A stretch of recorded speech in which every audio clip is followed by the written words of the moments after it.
Abraham Lincoln, 1809, 1865, 16th President of the United States, led the country through the Civil War and abolished slavery, assassinated at Ford's Theater in 1865.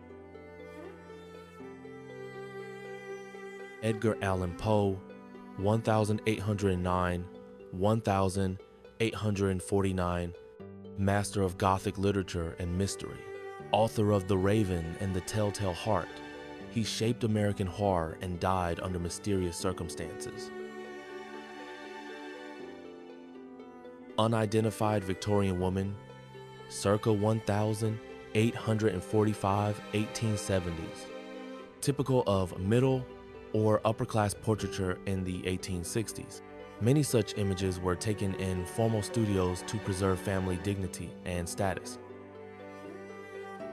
Frederick Douglass, 1818-1895, a former slave who became a powerful abolitionist, writer, and orator. His portraits were deliberate symbols of dignity and resistance.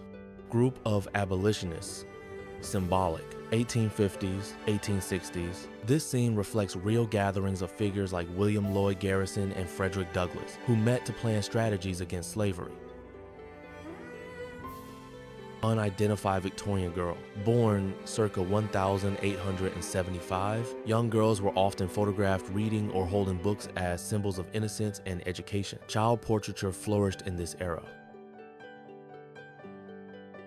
Unidentified railroad worker, circa 1840, 1880, represents one of thousands who built America's railroads after the Civil War. Dangerous, underpaid work often done by immigrants and freedmen. Louisa May Alcott, 1832, 1888.